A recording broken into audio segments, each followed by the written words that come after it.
আরে video title দেখে সবাই একটুখানি ভয় পেয়ে গেলে নাকি আবার আমার 5টা সন্তান কোথা থেকে হলো? আরে না না, আমার একটি মাত্রই কন্যা সন্তান। যদি থাকতো সেটা হতো, তার কথা ভাবছিলাম। যদি আমার থাকতো তাহলে আমি এইভাবে সমান ভাগে ভাগ করতাম, কম বেশি কাউকে রাখতাম না। আমার বিচার প্রত্যেকের জন্য সমান হতো। হয়তো সব সন্তানের জন্য তার বাবা মা তাই বিচার করে, তাই ভালোভাবে সেটাই করে হয়তো। আমি থাকলে এটাই করতাম, এবং এটা ভাবে একদম এটার জন্য আমি আইনিভাবে করতাম। কাউকে কোনো দিক থেকে কোনো বঞ্চিত হবে না। যতটুকু আছে প্রত্যেকে এরকম দেখছো যেমন করে আমি ভাগ করেছি এখানে। এটা তো একটা খাবারের উদাহরণ, যাতে সবার পাতে সমান ভাগে হয়। প্রত্যেকটা ছেলেমেয়ের হাত যাতে ভাগে সমানভাবে ভাগ করা যায়। একটা ডিম থাকলে সেটাকে কেটে 2 ভাগে 2 জনকে 2 পাতে। অল্প একটুখানি আর যদি কোনো কিছু খাবার থাকে সেটা সমান ভাগে ভাগ করা। সেটা আমি ছোটোবেলা থেকেই সব কিছু থেকেই করতাম। শেয়ারিং জিনিসটা শেখাতাম তাদেরকে।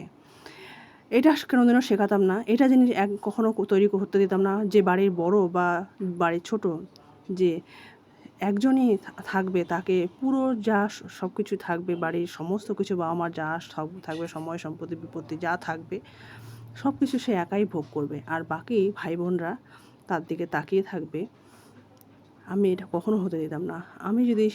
আমি যদি আমার জীবনে এরকম মানে কখনো এরকম সময় আসে, আমি আগের থেকেই সমস্ত কিছু যেন একদম সমানভাবে সমভাবে বন্টন করব সব কিছু সবার জন্য।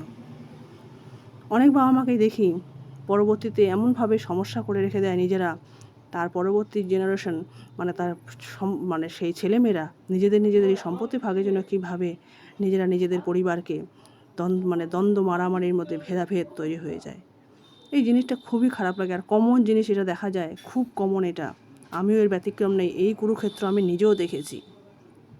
যাই হোক, এই বিষয়টা আমার আলোচনা নয়। কথার ছলে বেরিয়ে আসে, মনে হয় না অনেক কথার ছলে অনেক কিছু কথা বেরিয়ে আসে, সেটাই আলোচনা করলাম তোমাদের সঙ্গে। তো যে ভাগাভাগির কথা আমি যা দেখালাম, এই যে আলু সিদ্ধ করে আলু মেখে সমান ভাগে, এতক্ষণ যে আমি ভাগের কথা বলছিলাম, সেটা ছিল কালকের দিন শনিবার। এখানে আমাদের ঠান্ডা খাওয়ার দিন ছিল কালকে। এটা যতক্ষণে পোস্ট করব ততক্ষণে আমাদের পুজো খাওয়া সবই হয়ে গেছে তোমাদের কাছে, যতক্ষণে এটা পোস্ট করব। তো ঠান্ডা খাওয়ার দিন ছিল মানে গতকালকে। তো ঠান্ডা পুজোর আয়োজনের জন্য সবার বাড়িতেই ঠান্ডা আর আয়োজনের জন্য চলছে, আমার বাড়িতেও তাই। মানে পান্তা খেতে হবে। তো আমি এখানে ওই আলুগুলো যে বড়া মানে করেছি, ওই আলু মেখে যে ছোট ছোট করে লেচি করে করছিলাম, ওটাকেই আমি আলুর বড়া বানিয়ে আলুর চপ ভেজে বেগুনি করেছিলাম। তারপরে আলুর চপ আর লেবু লঙ্কা তো থাকেই, আর পান্তা। এই ছিল আমাদের কালকের খাওয়া। তো সেটাই আমি তোমাদেরকে ছোট করে দেখালাম।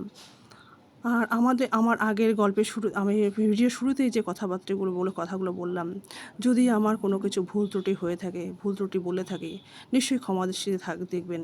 আর যদি কিছু ভুল বা ঠিকও বলে থাকি, ভুলও বলে থাকি, অবশ্যই ধরিয়ে দেবেন কমেন্টের মাধ্যমে আপনাদের। আমি যদি ভুল বলে থাকি, কারণ আমি নিজে সত্যিকারে দেখেছি, আমার বাস্তব জীবনের অভিজ্ঞতা আছে। আমার মনে হয় সবসময় এমনটা কেন হবে? যদি বাড়ির বড় ছেলে থাকে, তার ঘাড়ে সমস্ত কিছু দায়িত্ব দিয়ে যায়। এমনও তো হতে পারে সেই বড় ছেলে প্রতারক হতে পারে। সে ছোট ভাই বোনদের, তার পরবর্তী ভাই বোনদের সে বঞ্চিত করে দিতে, সে নিজেই সব কিছু আত্মসাৎ করে নিতে পারে। তবে বাবা মার দায়িত্ব যেটুকু থাকে না কেন, আগে থেকে সব কিছু সমানভাবে ভাগ করে দেওয়া উচিত। এই কথা এইটুকুই বললাম। যাই হোক, শীতলা মায়ের পুজোর জন্য আমাদের বাড়িতে যে ঠান্ডা পূজা পাড়াতে সবাই প্রায় আমরা ঠান্ডা খেয়েছি সবাই কালকে। আমিও তার আয়োজন করেছি, সেটাই ছোট করে দেখালাম তোমাদের।